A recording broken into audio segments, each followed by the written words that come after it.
just going to do a little bit of business, really. First, the meetings seem to be going well. Thank you to everyone who has had a meeting with me thus far. And for those of you who haven't, I'm looking forward to meeting with you. The main thing that we've been talking about in the meetings, beyond making sure you can use Skype, I've been enjoying hearing what people are looking forward to covering in the course, and I've also been going over the following with everyone, which is the post titles. So for this coming week, please make sure that in your reading review, you title it with RR and your last name. And then for all of your peer responses, anything that you post that's a peer response, make sure that it's PR and then, again, your last name, not the last name of anyone else. Okay, so that will be very helpful. Thank you for just doing that. Now on to Unit 1, Lecture 1. In this, we are going to be talking about the following key terms: social construction, norms, context, and framing. These are general terms that we're going to be using throughout the semester, so I want you to begin getting familiar with them, get comfortable with them, and use them in your writing, use them in your discussions, because these are really foundational to the way we talk about the rest of the topics that we cover. Because, as you can tell, they're not about specific content, more so about the way that we talk about content. So the way I want to talk to you about these terms is by talking to you about the way they relate to one another. So if you want to think about it this way, we live in the world, right? Of course. We live in the world and we do things like believing and watching and fighting and eating and learning. And I'm talking generally. I'm not saying that you guys are all a bunch of fighters. I'm just saying that those are things that we do. We do other things too, but let's take those categories. And those categories are constructed.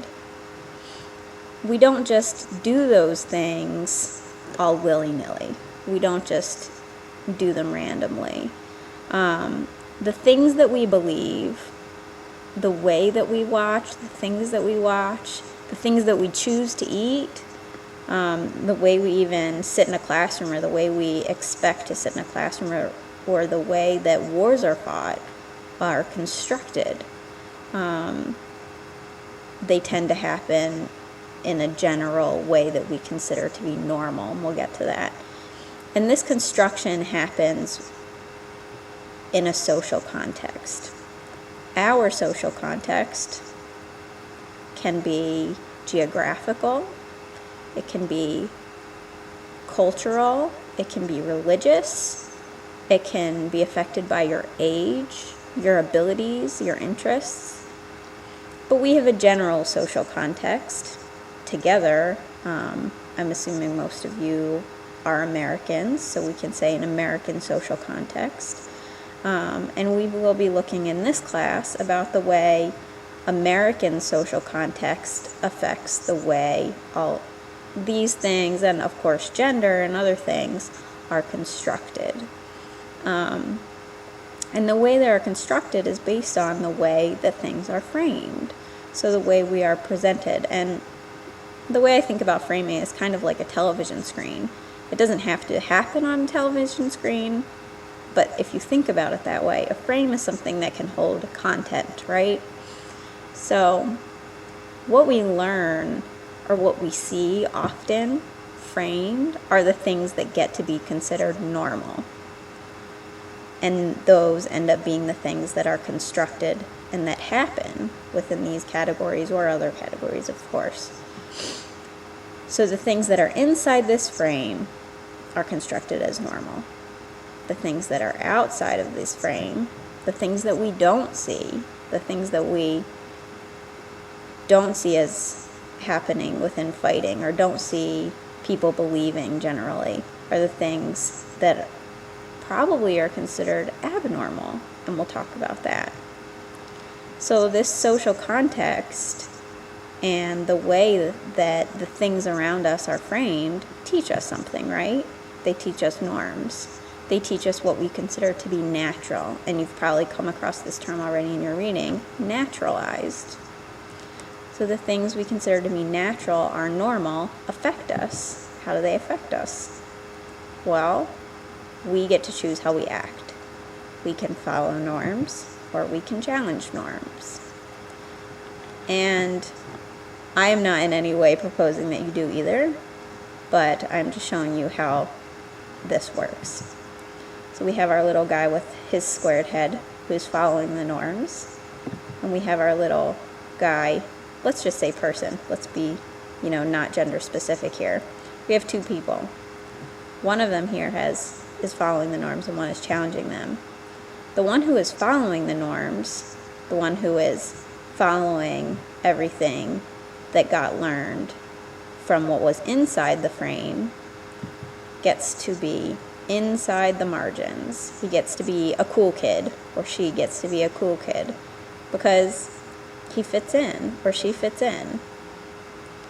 The person who is along the margins, this person here, is the person who is challenging the norms.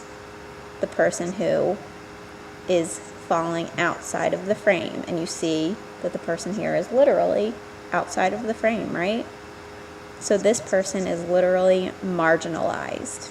And you've probably come across this term already in your reading too. By being marginalized, this person doesn't get to be a cool kid, doesn't fall into what we consider normal or natural. It challenges our expectations. So this is how construction of social context and the way it is framed affects and teaches us norms, and then the way we act impacts where we get to fall societally.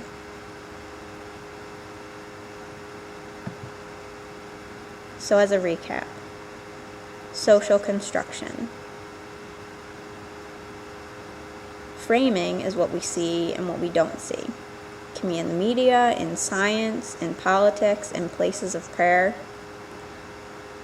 And framing is impacted or is different based on your context, which can be impacted or defined by your geography, your religion, your gender, and your age.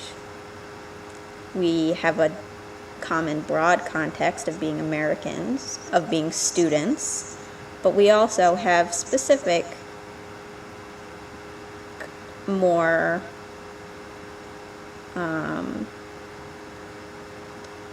specific context based on what our gender is and what our religion is that will differ throughout the class.